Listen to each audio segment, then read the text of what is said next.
বলে আমাদেরই বংশের, আমাদেরই রক্তের, আমাদেরই বাতিজা, সারা জীবন ধর্ম পালন করলাম বাপ দাদার, এখন সে আইসা একত্ববাদী খুদার দাওয়াত দেয়।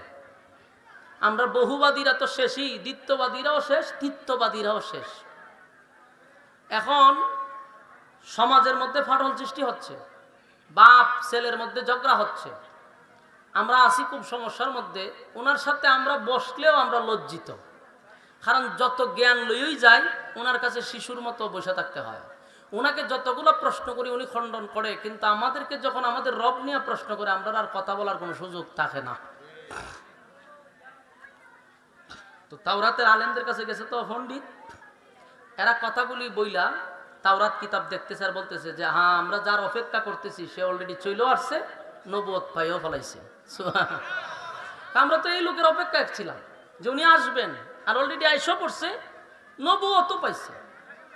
তখন বলল যে আমরা বলি তোমরা উত্তর দাও। ওই তাওরাতের আলেমরা বলতেছে ওনার বংশটা কি কুরাইশ বংশ? বলে হ। বাবার নাম কি আব্দুল্লাহ ছিল? বলে হ। দাদার নাম কি আব্দুল মুত্তালিব? বলে হ। মা কে আমেনা ছিল? বলে এটাও ঠিক। দাদা কি আব্দুল মুত্তালিব ওই খানায় কাবার মুতাওয়াল্লি ছিল? বলে এটাও ঠিক। আরো অনেকগুলা প্রশ্ন করছে, একটার পর একটা। মক্কার মানুষের উত্তর দিয়ে হেরা মাথা দাঁত দিয়ে হয় আমরা যা কইবার আছি এর চেয়ে বেশি এরা জানে। আমরা 450 কিলোমিটার দৌড়াই আসলাম, কিন্তু আমরার থেকে বেশি তাওরাতের আলেমরা বেশি জানে। তখন তাওরাতের আলেমরা হলো প্রতি পৃষ্ঠায় পৃষ্ঠায় পৃষ্ঠায় মোহাম্মদের নাম। সুবহানাল্লাহ।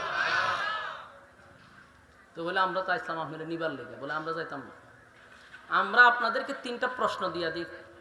এই শুধু ওনাকে 3টা প্রশ্ন করবা, যদি উত্তর দিতে পারে তোমরা সহ সবাই কালেমা পড়ে ঈমান আনবা। সুবহানাল্লাহ। এরা কইটা কি তখন? বলে হ। এরা চিন্তা তৈরি গেছেন আইলাম আমরা একটা সমাধান করবো ওনারে হারাইবার লেগে। আর উনি কয় 3 প্রশ্ন উত্তর দিতে পারলে আমরা কালেমা পড়তাম, তার আইলাম কে এত দূরে।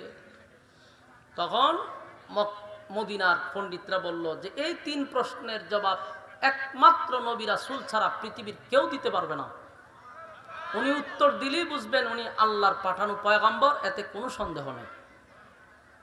এরা মনে অনেক কষ্ট লইয়া শেষে গেছে মক্কায়। আবার ওই হায়ার করে যে আনতে গেছিল আর আনছে না। 3 প্রশ্ন লইয়া এরা মদিনায় মক্কায় আসছে। মক্কায় এসে বলে মুহাম্মদ, আমরা আসছিলাম একটা বিষয় তোমার সাথে সমাধান করতে। কি বিষয়? আমরা চিন্তা করে দেখলাম তোমার সাথে ঝগড়াঝাটি করে লাভ নাই, তুমি আমাদেরই বংশের, আমাদেরই রক্তের, আমরাও চাই তোমার কালেমা পড়ে ঈমান আনতে। একটা কথা ইয়াদ রাখবেন, দুষ্ট লোকের মিষ্টি কথা। এরা খুব মিষ্টি মিষ্টি করে কথা কইতেছে যে আমরা চাচ্ছি তোমার সাথে অনর্থক দ্বন্দ্বে জড়ানোর কোনো দরকার নাই, তোমার কালেমাটাই পড়তে চাই, তবে শর্ত। তবে কি শর্ত? কালেমা বর্বিত শর্ত দেশ কা তো দিছে শর্ত। কি শর্ত? যে আমরা এই 3টা প্রশ্নের জবাব দিবা। 3 প্রশ্নের জবাব দিতে পারলে ওই গুহাবাসীর 1 নাম্বার প্রশ্ন আসহাবে কাহাফের ঘটনা, 2 নাম্বার হলো যে রূহ সম্পর্কে, 3 নাম্বার হলো একজন বাদশাহ জুলকারনাইন, এই বাদশার ব্যাপারে আমাদেরকে তত্ত্ব দিবা, ডিটেলস বর্ণনা করবা, আমরা কালেমা পড়ে ঈমান আনবো। রাসূল চিন্তা করে দেখলো যারা আসছে মক্কার সব বড় বড় মাতা, এরা যদি কালেমা পড়ে তাহলে বাধা দেওয়ার আর কেউ নাই। কথা বুঝতেছেন? রাসূল খুব খুশি, খুব খুশি। বললো ঠিক আছে, আগামী কালকেই আপনাদের 3 প্রশ্নের জবাব দেওয়া হবে। মক্কার মানুষ চলে গেল আগামী কালকের জন্য অপেক্ষায়। আগামী কালকে আবার টিম নিয়ে আসছে, কিন্তু ঘটনাক্রমে সেদিন জিব্রাইল সকালেও আসে নাই, বিকালেও আসে নাই, দিনও আসে নাই। রাসূলের ধারণা ছিল সকাল বিকাল জিব্রাইল আসে, 3 প্রশ্নের জবাব বইলা দিব, আমি তাদেরকে আবার উত্তর দিয়ে দিব। কিন্তু জিব্রাইল তো আসলো না। পরের দিন এরা সব লই আইছে বুদ্ধিজীবী, ও কেউ উত্তর কৌ আজকে হবে না, আগামী কালকে। সেদিনও তারা চলে গেল, কিন্তু সেদিনও জিব্রাইল আসে নাই। আবার আসছে তারা, রাসূল ভাই আজকেও হবে না, আগামী কালকে। তারা চলে গেছে, জিব্রাইল এদিনও আসে না। 1 দিন 2 দিন 3 দিন 4 দিন 6 দিন হয়ে গেছে, উত্তরও দেয় না, জিব্রাইলও আসে না। আচ্ছা কোন তো দেখি মক্কার মানুষ এখন বসে থাকবো না সমালোচনা করব? আমি একটা এক্সাম্পল দিই। আপনার এই গ্রামের নাম কি? আউলিয়াবাদ। আউলিয়াবাদের কেন্দ্রীয় মসজিদের ইমাম সাহেবের কাছে যদি আপনি গিয়ে এখন হুজুর আমি একটা মাসলা লইয়েছি, আমার একটু কইয়া দেন, হুজুর আপনারে বললো আগামীকালকে, তা আপনিও মনে মনে ভাবছেন ঠিক আছে হুজুরের মতো আলাদা দরকার আছে, উনি করুক, এরপরে আমাদেরকে বলবে। আগামীকালকে গেছেন ইমাম সাহেবের কাছে, ইমাম সাহেব আজকে হইতো না, ও ব্যস্ত আছি কালকে। এরপরে গেলেন, না আজকে হইতো না কালকে, করতে করতে আপনার যদি 3 দিন ঘুরায়, আপনি কি করবেন? আপনি দোকানে গিয়ে সেটা হুজুরের বিরুদ্ধে কইতেন না? হ্যাঁ, ওই দোকানও চা খাইবেন আর কইবেন যে আমরা যে মসজিদের ইমাম সাহেব রাখছে হুদ্দা ফাও, বেচারা কোনো ইমাম সাহেবই না, খালি গরম ভাত খাওয়াই আর বেতন দেই, বেটার কোনো এলেম খালামও নাই, 1 মাসলা লিয়ে গেছেন আজকে 6 দিন ধরে ঘুরাইতেছে, এবার মসজিদ দিয়ে বাইর করে না করে। এরকম সমালোচনা সারা গ্রামে আপনি করবেন।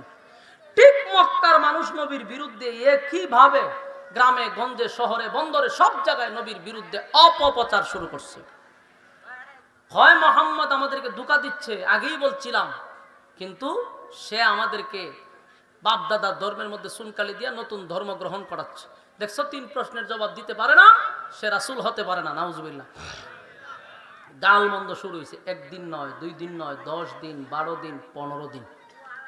এইদিকে ধরে লেন, ধরে বাইন্দালেন পাওয়া তো হয়তো না, এটা কত দেখছেন নি না? আপনারা কিতা করেন? ধরে এনে বয় তো রাখেন, এর দিয়ে ওয়াজ করাম আধা ঘন্টা, কথা কয়েন আল্লাহর হস্তে, মনোযোগ দিয়ে শুনেন। আপনারা যদি ভূমিকাটা মনোযোগ দিয়ে না শুনেন, সামনের আলোচনাটা আপনারা বুঝতে কঠিন হবে। আপনারা স্বার্থেই কথা কইলে আমার কোনো অসুবিধা আছে, আমি আমার ওয়াজ করে যেতাম, কিন্তু আমার কথা ওয়াজটা তো বুঝতেইব, এই জন্যই ডি করি, নাহলে হ্যাঁ কথা কয় আমার সমস্যা কি? আমার চিন্তা হলে যে গরিব ভাই চাই আমি কোনো সময় খাটাই জায়গা, কিন্তু এটা তো ভাই কোনো সিস্টেম না। আমি এত দূর থেকে আমার কায়ম মোল্লা ভাই আনছি এখানে, আপনারা যদি ওয়াজটা বাড়িতে না লয়ে যেতে পারেন, এরকম ওয়াজ করার কোনো দরকার নাই। ওয়াজ বাড়িতে লয়ে যেতেইব। ওয়াজ শুরু করলাম কেন, শেষ করলাম গিয়ে কক্সবাজার, ইজাত ওয়াজ আমি করিও না, ওয়াজ আমার বাড়িতে লয়ে যেতেইব। এই জন্য আগে শানে নজরুলটা বুঝেন, সূরাটা কেন নাজিল হলো, নাজিলটা কেন হয়েছে এটা বুঝলে এরপরে তরজমায় গেলে আরো সহজ হবে, ঠিক না? মনোযোগ দিয়ে শোনেন। এখন ঘটনা কি, 1 দিন 2 দিন 15 দিন কোরআন নাজিল হয় না। আর মানুষ কি কয়, দেখছো মোহাম্মদের আল্লাহ মোহাম্মদের ভুলে গেছে গা। রাসূলের একজন চাচিয়া ছিল, নাম হলো উম্মে জামিল, আবুল আহাব্বার বউ। এটা একটা বেয়াদব মহিলা। রাসূল ডায়া কয়, মোহাম্মদ তোমার কাছে যে একটা শয়তান আসতো, ওনার আসে না? নাউজুবিল্লাহ আসেনি তো, থাকলে কন্যা কেটে। এই মহিলা কত নম্বরের বেয়াদব, তার মানে জিব্রাইলরে বুঝাইছে। রাসূলের মনে অনেক কষ্ট পাইছে। আবার মক্কার মানুষ কইতেছে, দেখছো নি মোহাম্মদের আল্লাহ মোহাম্মদরে বলছে, এখন আর আসে না কেউ। এরকম কষ্ট যেমন নবীর ভিতরেও আছে, কেন উত্তর দিতে পারলো না এটা নিয়ে যেমন যারা গালাগালি করতেছে, আর নবীর কষ্ট হলো জিব্রাইল কেন আসে না, এতদিন ধরে জিব্রাইল আসে না, তার মানে মক্কার মানুষদের বলতেছে আল্লাহ আমারে ভুলে গেছে। আল্লাহ কি ভুলেই গেল? নবীর ভিতরে এটা একটা কষ্ট। আমার যুবক ভাইরা, হাবিবে কিবরিয়া 1 দিন 2 দিন নয়, টানা 15 দিন নবী কাঁদছে, কাঁদতে কাঁদতে কাঁদতে আল্লাহর নবী বারবার আসমানের দিকে তাকায়, কখন জিব্রাইল আসবে, কখন জিব্রাইল আসবে। অন্যদিকে মক্কার মানুষ আমার নবীর বিরুদ্ধে অপপ্রচার, নবীরে গালি দেয়, নবীরে গাল মন্দ করে, আর কয় মোহাম্মদের আল্লাহ মোহাম্মদকে ভুলে গেছে। এই কথাটা আমার নবীর দারুণ ব্যথা লাগছে রে, নবীর মনে বড় কষ্ট। ঠিকই তো 15 দিন ধরে জিব্রাইল কেন আসে না? সকালে জিব্রাইল আসে, বিকালে জিব্রাইল আসে, আজকে 15 দিন ধরে জিব্রাইল আসে না। আল্লাহর পয়গম্বর কান্না শুরু করলো। হঠাৎ করে নবী তাকায়া দেখে রে, জিব্রাইল আসমান থেকে নামতেছে। জিব্রাইল আলাইহিস সালাতু ওয়াস সালাম যখন নবীর সামনে আসলো, আল্লাহর নবী একটু অভিমান। নবী বলেন, জিব্রাইল রে, আজকে বুঝি তোর আসার সময় হইল। নবীর মনে বড় কষ্ট, চতুর্দিক দিয়া গালমন্দ। আবার নবীকে মানুষ এমন ভাবে গালি দেয়, নবী কোনো নবী রাসূল না, মিথ্যা অপবাদ দিচ্ছে। নাউজুবিল্লাহ। আল্লাহর নবী জিব্রাইলের দিকে তাকায় কয়, জিব্রাইল রে, আজকে বুঝি তোর আসতে মন চাইল। গোটা মক্কার মানুষ আমারে গালি দেয়, বল কেন 15 দিন আসলি না, কেন 15 দিন আসলি না? জিব্রাইল কয়, হুজুর আমি আসতে চাই, আমার মালিক আমারে আসতে দেয় না। আল্লাহর নবী বলেন, জিব্রাইল মক্কার মানুষ যা বলে তা সত্য, আমার মালিক কি তাহলে আমারে ভুলাই গেছে? আমার মালিক কি আমারে ভুলে গেছে? জিবরাইল কয় হুজুর না, আপনারে আপনার মালিক ভুলতে পারে না, বলতে পারে না। তবে আপনার মালিক আপনার একটা কথার উপরে অসন্তুষ্ট, আল্লাহর কাছে কথাটা পছন্দ হয় নাই। আল্লাহ বলেন বন্ধু, তিনটা প্রশ্ন লইয়া আপনার কাছে মক্কার মানুষ আসলো, আপনি তাদেরকে জবাব দিলেন, আগামীকালকে আপনি তাদের উত্তর দিয়া দিবেন। এই কথাটা আমি আল্লাহর কাছে মোটেও পছন্দ হয় নাই। আল্লাহর কাছে পছন্দ না হওয়ার কারণে একদিন দুই দিন নয়, 15 দিন পর্যন্ত কোরআন নাজিল বন্ধ। 15 দিন নবীর চোখ দিয়া পানি ঝরছে, 15 দিন নবী গালমন্দ শুনছে, শুধু এতটুক কথা বলার কারণে যে আগামীকালকে প্রশ্নের জবাব দিব।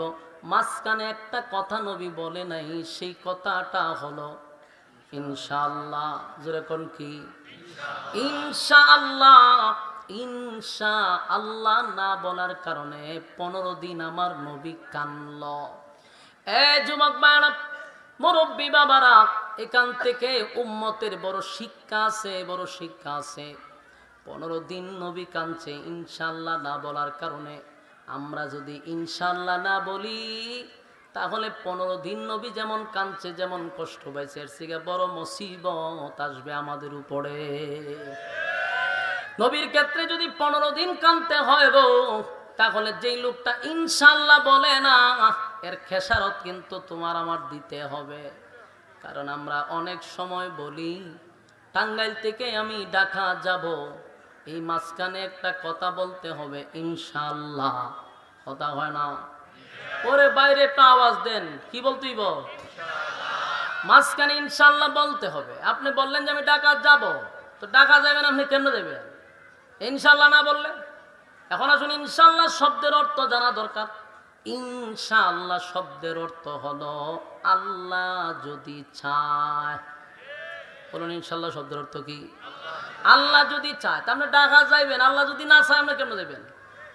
আপনি বলছেন ঢাকা যাবেন, কিন্তু মাঝ রাস্তায় আপনি গাড়ির চাক্কার তলে পড়ে গেলেন, আল্লাহ চায় নাই, যেতে পারেন নাই, কিন্তু আপনি কইছেন আপনি ঢাকা যাবেন, আল্লাহ হয়ে চাক্কার তলে ভালাই দিলাম, কেন দেবি? এই জন্য আমরা সব কথাই বলবো ইনশাআল্লাহ, কথা হয় না? আপনি বললেন আমি খানা খাবো দুপুরে, মাঝখানে ইনশাআল্লাহ নাই, তা খাইবেন কেমনে? বললেন ইনশাআল্লাহ, তৈলে খাইতে পারবেন। আর যদি তখন না খানা খাবো ইনশাআল্লাহ নাই, তৈলে খানা ঠিকই থাকবে, একেবারে রোজ পোলাও সব গরম ঠিকই আছে, কিন্তু আপনি খাইতে পারলেন না, খাইবার সময়টুকু আপনার দেওয়া হবে না। ও বাস্তব না বাস্তব? 5 আগস্টের কথা আপনার ইয়াদ না? খানা টানা দিফাক করে রাখছে, ফুলাও গুস্ত মুস্ত সব ঠিকঠাক করে রাখছে, কিন্তু ইনশাআল্লাহ কইছে না যে আল্লাহ খাইতে পারবি না, নিচে দেওয়া যাইতে পারবি না, উফরে দে উইরা যাবি, খানা তোর জন্য হারাম, ঠিক না বেটি? এটা হলো চিরসত্য। আমি বলছি খানা খাবো, কিন্তু আল্লাহ কয় তোর আর বাংলাদেশে এক মুঠো খাবারও তোর রিজিকে নাই, খাইতে পারবি না, তোর খাবার অন্যরা খাইব।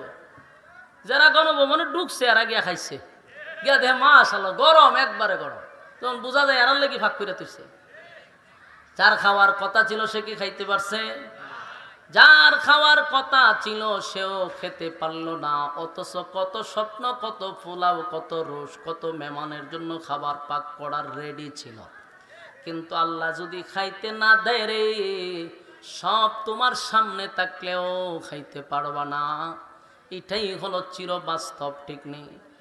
খার খাবার খেয়ে খাইলো, হ্যাঁ, খার খাওয়ান খেয়ে খাইলো। আচ্ছা, জীবনে কি কেউ ভাবছে প্রধানমন্ত্রীর খাবার সাধারণ জনগণে খাইব? এটা কোনোদিন ভাবা যায়? আল্লাহ যদি চায় প্রধানমন্ত্রীর খাবার সাধারণ কৃষকেও খাইতে পারে, যেটা অসম্ভব, এটা সম্ভব করে কে? এইটা নিয়ে আপনি একটু ভাইবেন।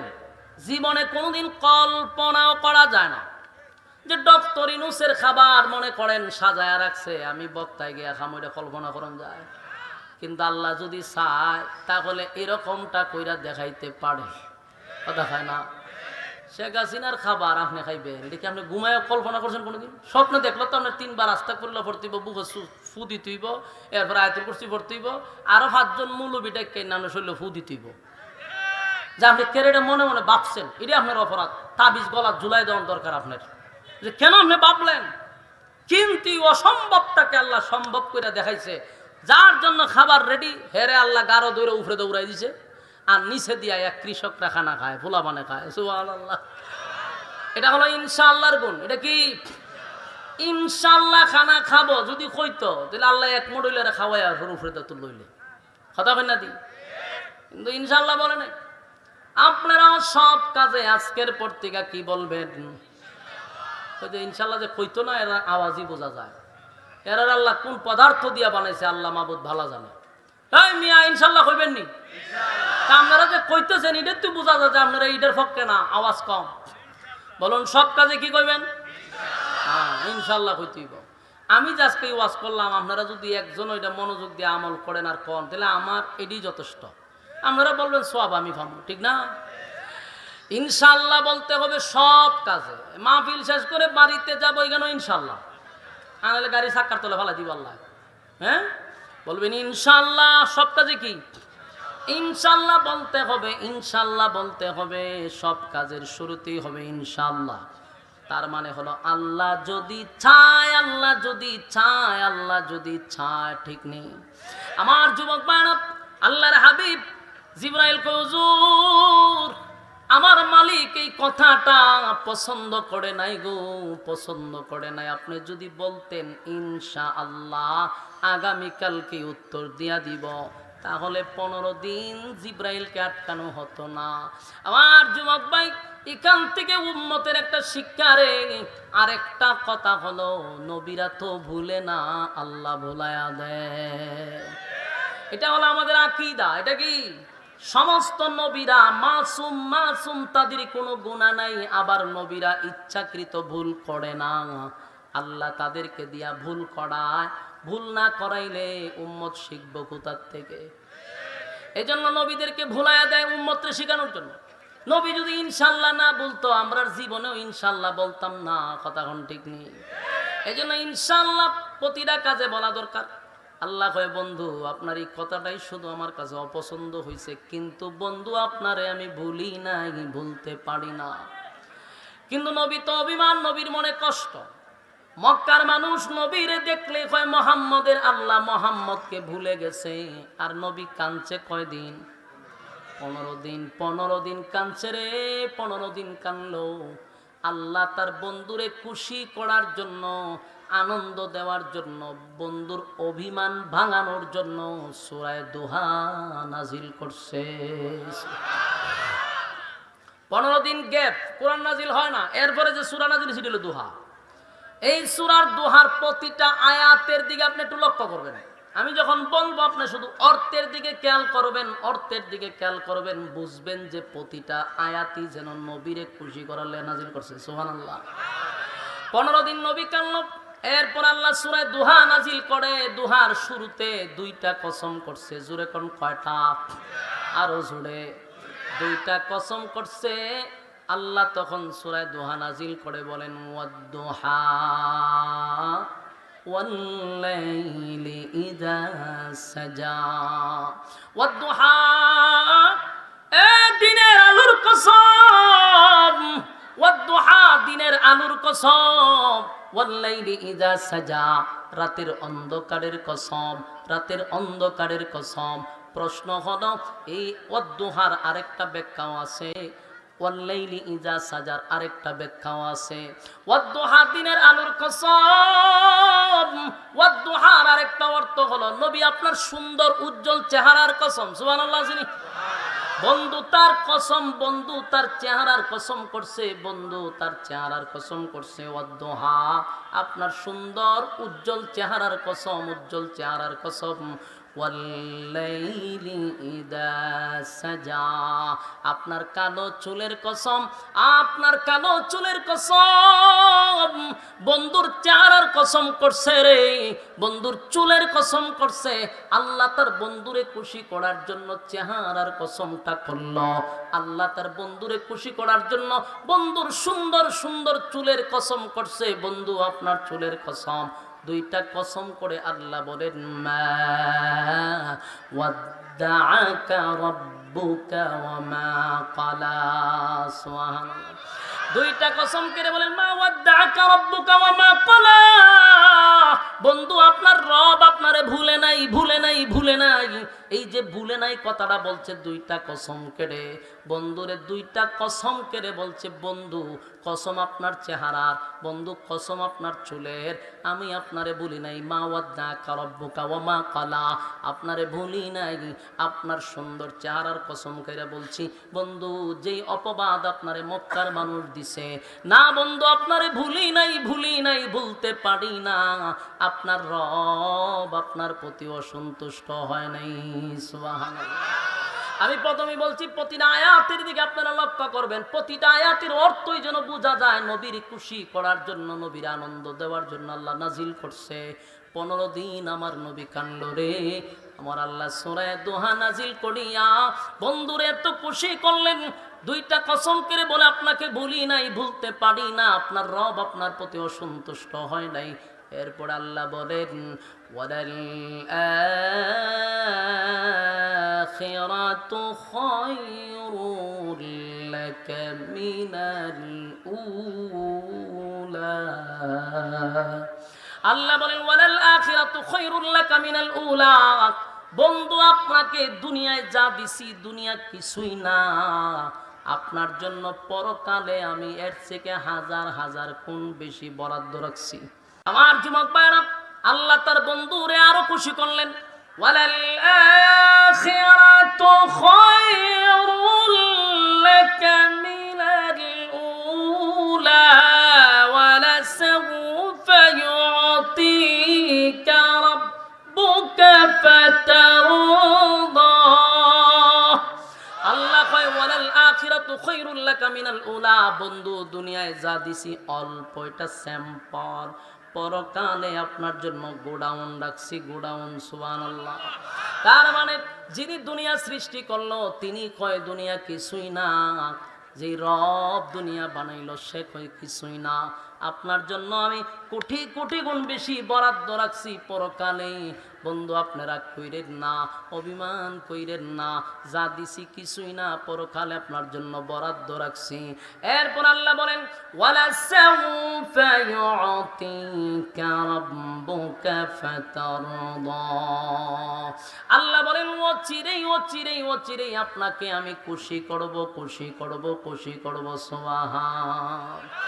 ওয়ালা সাওফা ইউতিকা রাব্বুকা ফাতারদা। এর কারণ হতে পারে আল্লাহ বলছেন ও চিরেই শীঘ্রই খুশি করব। তাফসীর কারকরা বলেন একটা কারণ হতে পারে পরবর্তী মক্কা বিজয়, 2 নাম্বার কারণ হতে পারে মেরাজের রজনী, 3 নাম্বার হতে পারে রোজ হাসরে আমার নবীকে আল্লাহ সুপারিশকার বানাবে। এই 3টা কারণের একটা হতে পারে ওয়ালা সাওফা ইউতিকা রাব্বুকা ফাতারদা। আল্লাহ বলেন বন্ধু আপনাকে অচিরেই খুশি করব। যেমন আপনারা দেখছেন দলের জন্য যদি কোনো নেতায় মার খায়, কথা হয় না, চিন্তা করছেন অবস্থাটা, পাগল কিশোর গ্যাং ম্যাং দিয়ে আপনার এলাকা বইরা লেছেন। হ্যাঁ কথা মনোযোগ আছে না, ছেড়ে দিতাম, কথাগুলি মনোযোগ দেন। দুনিয়ার দলের জন্য যদি নেতায় মার খায়, মনে করেন বিএনপির যত নেতা আছে মার খাইছে কার কাছে? আওয়ামী লীগের কাছে। জনমের বাদাম খাইছে না, আমার কথা কয় না, বাদাম দিছে তো আওয়ামী লীগে ভিড়াইছে। তখন এই যে নেতারে মারলো, এই নেতার এখন প্রমোশন বাড়ছে না কমছে? কারণ বিএনপির যতগুলো নেতায় মার খাইছে দলের কাছে তার প্রমোশন বেড়ে গেছে। তাহলে বোঝা যায় মায়ের খাইলে কি বাড়ে? প্রমোশন বাড়ে। আবার যদি বিএনপির কাছে আওয়ামী লীগের জনমের মতো মার খায়, তখন দেখবেন আবার ক্ষমতায় আসলে ক্ষমতায় আর আমার সম্ভাবনা নাই। ফাঁসি তো অলরেডি ফাঁসির রায় হয়ে গেছে না।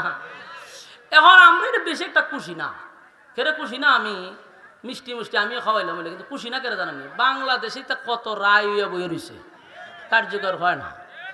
হ্যাঁ, যেদিন শুনুম যে জুলাই লিছে এদিন না হয় আপনারা খুশি করেন। বাংলাদেশে এটা একটা ফরমালিটি রক্ষা করতেও পারে, এই জন্য বেশি একটা আনন্দ হওয়ার কিছু নেই। আবার অনেকে ঘোষণা দিতেছে আমরা আইলে সব খালাস করে দিব, আইলে সব শেষ করে দিব। তো দরদি আছে না, এই জন্য তো খুশি হওয়ার কিছু না। একটা রায় দিছে, ফরমালিটি রক্ষা করছে। কারণ ওই যে একটা প্রদীপ আছে না, প্রদীপ, হ্যাঁ প্রদীপ রে চিনেন না, মাইরা লাইছে যে একজন সেনাবাহিনী, এর ফাঁসির রায় হইছে কত বছর আগে, ওখানে হেরে মূর্তির মতো সাজায় তো রাখছে। এটা একটা ফালতুবাজি না আমাদের দেশে। এই বদমাইশগুলি রে বলার দরকার যে তোরা যে ফাইজলামি করস, কত মানুষের প্রাণ নিছে, এটা ধ্বংস করস না করে, এটার ফাঁসি গাছটা ঝুলা, এটা রাখিয়া দিছে। তো পরবর্তী যেগুলার রায় দিব ওইগুলো তো ফাঁসি দিব, কতটুকু বিশ্বাস হয় আল্লাহ না জানে। সম্মানিত শুধু এই জন্য অত বেশি আনন্দ হওয়ার আর কিছু নাই। কারণ হেরারও আবার দরদি আছে, কলিজার মানুষ আছে, হেরা আবার এটা খালাস করে লইব, কথা বলছেন না, সমস্যা নাই। তো মূল কথা হইল, যদি নেতা কারো দলের জন্য মাইর খায়, ওই নেতার প্রমোশন বাড়ায়া দেয়, দল বাড়ায়া দেয়, ঠিক নেই? দেখবেন ক্ষমতায় আসলে পরে যে নেতা বেশি মার গেছে তার টাকা পয়সা দিয়ে হবে একটা কাজ করো, তুমি বিভিন্ন দেশে একটু ভ্রমণ করে আসো, কারণ তুমি তো অনেক মাইর টের খাইছো, আয়না করে থাকছো, বিভিন্ন প্রেশার তোমার মাথার উপর দিয়ে গেছে, একটু এনজয় করে আসো, মাইন্ডটা ফ্রেশ করে আসো। কোথায় যাইবা? ইউরোপ, আমেরিকা, সিঙ্গাপুর, বিভিন্ন দেশে, থাইল্যান্ড যাইবা। তো নেতায় যায় গিয়া সেরা সাগরের পারে বোতল লইয়া বয়, বোতল টানে আর এনজয় করে, আর হুর ফুরি তো সামনে আসো, এটার নাম এনজয়। এটার নাম কি? বোতল টানন আর হুরহুরি নিয়ে নাচানাচি করন সাগরের ঘর, এটা না হলে এনজয়। নেতায় যদি মায়ের খাওয়ার পরে এনজয় হওয়ার সুযোগ পায়, আল্লাহ হয় আমার বন্ধু আমার দল করতে গিয়ে মায়ের হয়েছে। বলুন, আল্লাহ রাসূল খাট দল করছে, মায়ের খাইছিনি, গালি শুনছিনি। আল্লাহ কি কয়? দুনিয়ার নেতারা যদি ভ্রমণ করার সুযোগ পায়, প্রমোশন বাড়ে, আমার বন্ধু আমার দল করতে গিয়ে মায়ের খাইছে, আমি আমার বন্ধুর প্রমোশন বাড়াইয়া দিব, আমি আমার বন্ধুরে ভ্রমণ করামো। তবে দুনিয়ার নেতারা ভ্রমণ করে দুনিয়ার ভিতরে, আমি আমার বন্ধুরে দুনিয়াতে ভ্রমণ করাবো না, ভ্রমণ করাবো 7 আসমানের উপরে।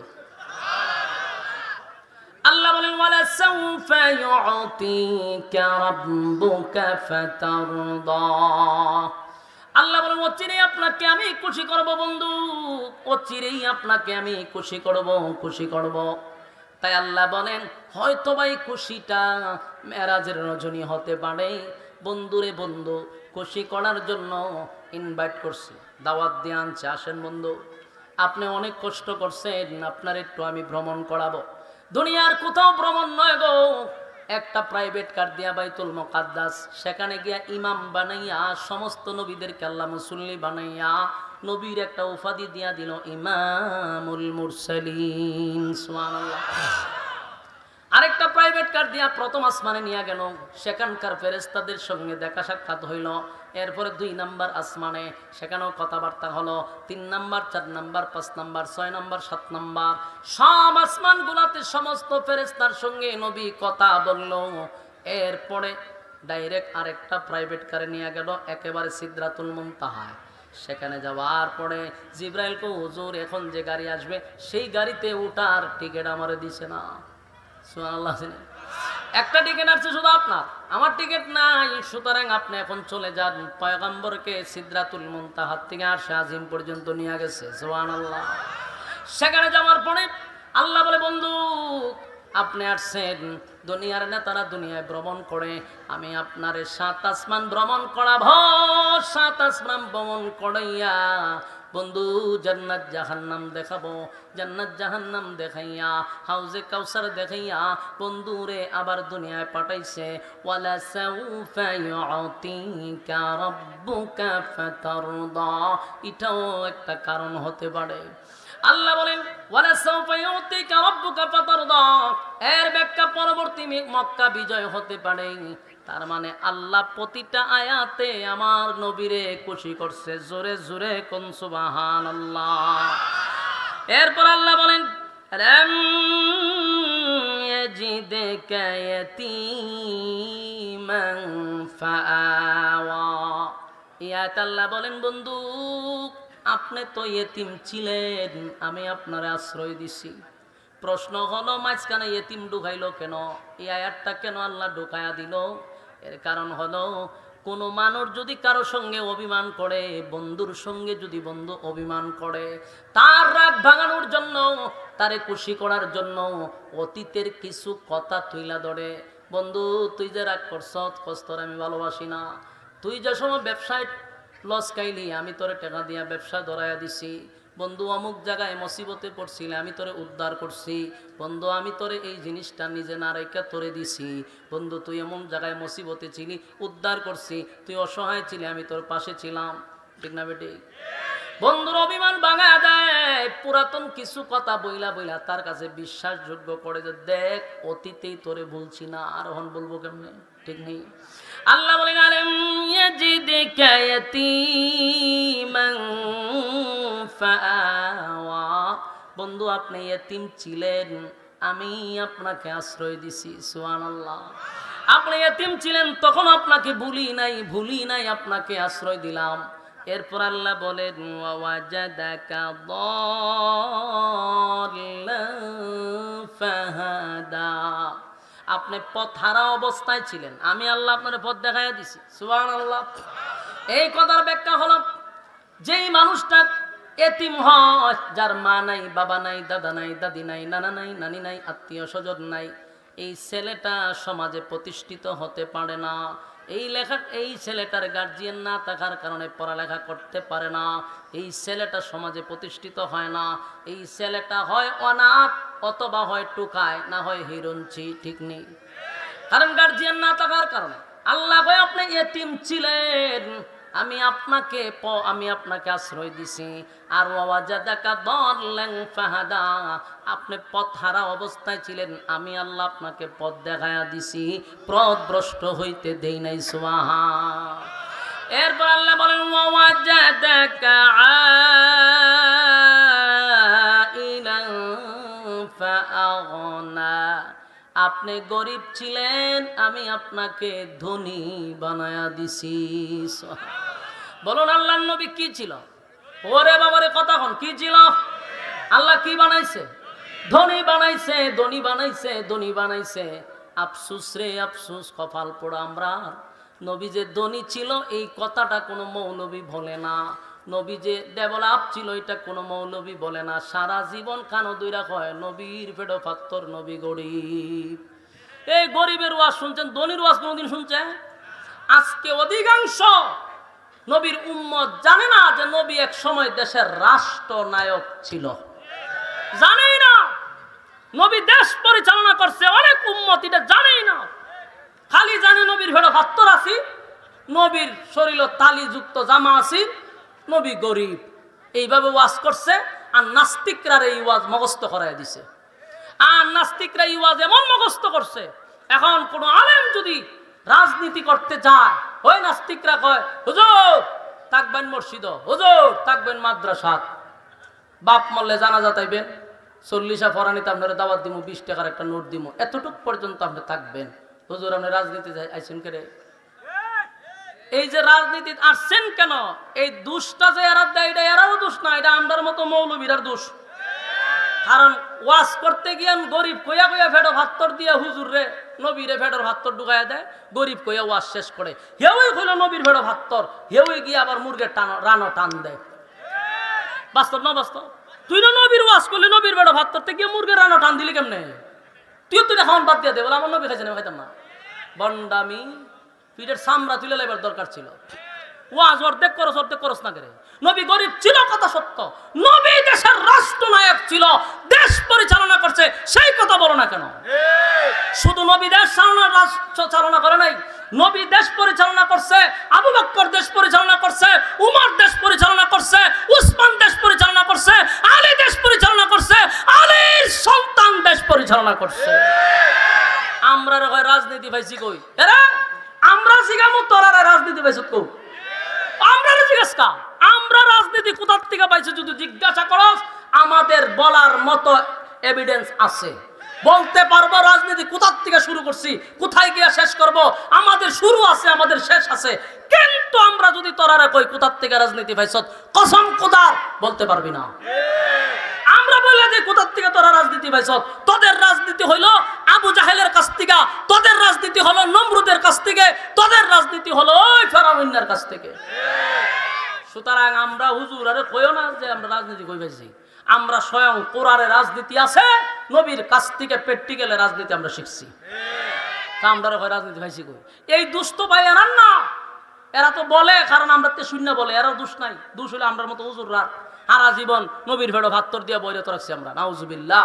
আল্লাহ রাসূল গরিব ছিল এটা সত্য, কিন্তু আল্লাহ কয় ওয়া জাদাকা আইলান ফাগনা, আপনাকে আমি ধনীও বানাইছি। ইসলামটারে এত নিচে লামান কেন? গরিব গরিব কই এত নিচে কেন লামান? দেশ পরিচালনা করছে রাসূল, এই কথাটা বললে কি ইসলামের সম্মান বাড়ে না কমে? আলেমদের ইজ্জত বাড়ে না কমে? এই ওয়াজ করে না কেন? এই ওয়াজ করে না। নবী যে দেশ পরিচালনা করছে, এই ওয়াজ না করার কারণে এটার প্রভাব যে নাস্তিক পাড়ায় কি পরিমাণ পড়ছে কল্পনাও করতে পারবেন না। আজকে ডাইরেক্ট আমাদেরকে বলে হুজুর রাজনীতি করবেন কেন? এই কথাটা একমাত্র বলার উদ্দেশ্য হলো এই কথাটার প্রভাব পড়ছে বেশি যে নবী গরিব ছিল। কথা বুঝতেছেন?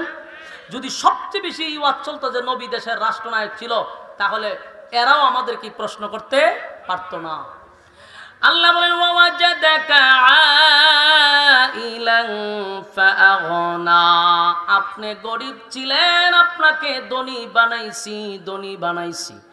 খাদিজার কোটি কোটি টাকার সম্পদ ছিল রে। আল্লাহর নবীর কাছে বিবাহ বসার পরে সব সম্পদ নবীর কদমে ঢেলে দিছে, সব সম্পদ ইসলামের জন্য ব্যয় করছে। সুবহান। আমার যুবক ভাইরা, এই সূরা দুহা থেকে আপনারা কি পাইলেন? আল্লাহ এই সূরা নাজিল করে একের পর এক নবীরে খুশি করলেন। ফাআম্মাল ইয়াতীমা ফালা তাকহার, আপনি ইয়েতিম ছিলেন, তাই ইয়েতিমদের প্রতি আপনি কঠোর হইয়েন না। এই কথা শুধু নবীরে বলে নাই, কিয়ামত পর্যন্ত উম্মতি মুহাম্মদীর আল্লাহ বলছে এই ইয়েতিমদের প্রতি কঠোর হইও না। তোমার সন্তান, তোমার স্ত্রী নিয়া সুখে শান্তিতে ঘরে থাকো, 3 বেলা খাবার খাও। যার বাবা নাই, যার মা নাই, একটা বার চিন্তা করে দেখো এই সন্তানটা দুঃখের কথা সুখের কথা কার কাছে বলবে? কার কাছে বলবে? রে মা নাই। এতিম বাচ্চাদের প্রতি কঠোর হওয়া যাবে না, তাদের মাথায় হাত বোলাইয়া দিবেন, তাদেরকে আপনারা সম্মান করবেন, এদের মহব্বত করবেন, ভালোবাসবেন। রাজি আছি? কথা হয় না? এই যে আপনাদের আব্দুল কাইয়ুম মোল্লা সাহেব, আপনারা জামাই, উনি প্রায় 20-25 জন এতিম ছাত্ররা এমনিতেই খাওয়ায়, এমনি খাওয়ায়। 200 উপরে 20-25 জন তো আমার মাথা সত্যি আছে। উনি 200 উপরে এতিম রে ফ্রি সার্ভিস। আপনারা কি আলহামদুলিল্লাহ এলাকাত না ঠাড়া ফিরে আছে গা? চিন্তা করেন এই জায়গাটা কইতো রাজি না। আমরা কয়জনটা খাওয়া? 200 লোক রে সে খাওয়ায়। তো ওনার কাছে যদি অর্থ না থাকে, 200 এতিম ছাত্রের ফালবো কে?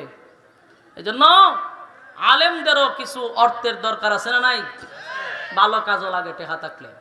আমরা টেকা হইলে সিনেমা হল বানাই না তো, আমরা টেকা হইলে ওই টেকা দিয়ে সেটা আকাম কুকামও লাগাই না। এই টাকা আলেমদের থাকলে, আলেমদের টেকা থাকলে মানুষ গড়ার কারখানা তৈরি করা হয়। সুতরাং আপনারা এই যে আপনাদের কাইয়ুমুল্লাহ সাহেব বিশাল মাদ্রাসা, এই মাদ্রাসা গেলে সিরিয়ালই পাওয়া যায় না। হাজার হাজার ছাত্র, এর মধ্যে এতিম আছে 200-র উপরে, ফ্রি সার্ভিস। আর মাদ্রাসার ব্যাপারে তো ওয়াজ করে লাভ নাই। ইন্টারন্যাশনাল এক মাদ্রাসা যেখানে, আর রাইহান ইন্টারন্যাশনাল মাদ্রাসা, রাইহান যে মাদ্রাসা পড়ালেখা করছে। তো সম্মানিত শুধু বলুন, আলেমদের টাকার দরকার আছে না নাই? আজকে গরিব গরিব কইতে কইতে আপনারা ইসলামটারে কই নিয়ে তুইছেন, 12টা বাজাইছেন তো। আর আমাদের মতো কিছু স্বভাব খারাপ আছে হুজুররার, পাঞ্জাবি বলতে বলতে পিছনে থেকে উঠতে জায়গা মনে করে এটা বুঝি বুজুর্গ গিরি দেখায়। পাঞ্জাবি তোর পিছনে উঠতে করে তুই ইস্তারিতে পাঞ্জাবি সুন্দর করে পরিষ্কার কর। ইসলাম তোর এত নোংরা ভাবে থাকার জন্য বলে নাই, তুই ইসলামটারে 12টা বাজাইতেছস। হ্যাঁ, সুফিগিরি দেখায়, পাঞ্জাবির মধ্যে 5 মণ লেগে রয়েছে, টুপির মধ্যে লেগে রয়েছে 5 মণ, এর কাছে গেলে ভাড়ার বন্ধ করে। হ্যাঁ, আবার সুফিগিরি দেখায়। এটা আপনাকে ইসলাম বলে না। আপনার টাকা আছে, শান শৌকতে চলেন, ইসলাম আপনাকে এটাই বলছে। আপনাকে দেখে 10টা ছেলে যেন মাদ্রাসা দিতে বাধ্য হয়। আপনি হুজুরে দিকে মানছে সর্বনাশ, মাদ্রাসা দিলেই তো জানাজার সময় ডাকবো, মাদ্রাসা দিলেই তো ফরানির সময় ডাকবো। না, এটা আলেমদের কাজ নয়। আলেমদের কাজ ইমাম শব্দের অর্থ নেতা, গ্রামের মহল্লার সব জায়গায় বিচার করবে ইমাম সাহেব, এবং এমনকি রাষ্ট্র পরিচালনা করবে একজন আলেম। এটাই ছিল সিস্টেম। কিন্তু আমরা ওই জায়গার থেকে নিয়ে ঢুকাইছে মসজিদও আর ঢুকাইছে মাদ্রাসা, আর বের করে বলে দেনা, বুঝছেন নি? এই জন্য আপনার সন্তানগুলিকে মাদ্রাসায় পড়াবেন। মাদ্রাসায় পড়লে টকছে, খায়মুল্লাহ সাহেব টকছে নি, কথা হয় না, টকছে না। তা যেই টাকা ওনার গাড়ির ধোঁয়াটা যায়, এটা আপনারা ইনকাম করতে বহুত দেরি আছে। তো মাদ্রাসাত পড়াইলে কি উনি ঠকছে নি, কথা হয় না। এই জন্য আমরা একসময় হয়তো মাদ্রাসাত পড়াইলে খাইতে হয়তো না, বেটা খাইবার লাগে আমরা মাঝে পাগল করে খাই না, আমরা খাইই না। সুতরাং মাদ্রাসার প্রতি আকৃষ্ট হন। বর্তমানে যতগুলা ইঞ্জিনিয়ার কন, ব্যারিস্টার কন, ডাক্তার কন, সবগুলার মা বাপ হইল গিয়ে বৃদ্ধাশ্রমে। শুধু বাংলাদেশ তালাশ করে দেখেন, একজন আলেমের মা বাপ যদি বৃদ্ধাশ্রমে থাকে তাহলে ওয়াজ করতাম না। এই শিক্ষা মানুষ গড়ার কারখানার থেকে শিক্ষা দেওয়া হয়। সত্যিকারের মানুষ হইতে গেলে দ্বীনি শিক্ষা ছাড়া বিকল্প কোনো রাস্তা নেই। আল্লাহ আমাদেরকে বুঝার, মানার, আমল করার তৌফিক দান করুক, সকলে বলি আমিন। যে কথাগুলি আপনারা সামনে কইছি, রাগ করছেন নি? হাত তুলেছেন দিকে কাটা কাটা, রাগ করছেন না? হাত তুলেন। এই যে অনেকে রাগ করে বইছে, রাগ করলে কি করার আছে? আপনারা যদি এইভাবে শাসাইতাম না, তাহলে আপনারা কি সুন্দর পরিবেশে বইতেন। আর চিল্লা চিল্লি বন্ধুই তো, এর লেগে মেজাজ দেখাইছি। যদি লাড়ি থাকতো তো ফাত ফাত করে বাইরিতাম আমি। এর উদ্দেশ্য হলো আপনারা ক্লাসে বসে যান, কিছু শিখেন, এটার লেগে মেজাজ গরম করছি না। রাগ করছেন আপনারা? এটা আপনাদের ভালোর জন্য করছি। যতটুকু আলোচনা করছি ব্রেনে আছে তো ইনশাল্লাহ। আল্লাহ আমাদের বুঝার মানার তৌফিক দান করুক, আমিন। আসসালামু আলাইকুম ওয়া রাহমাতুল্লাহি ওয়া বারাকাতুহু।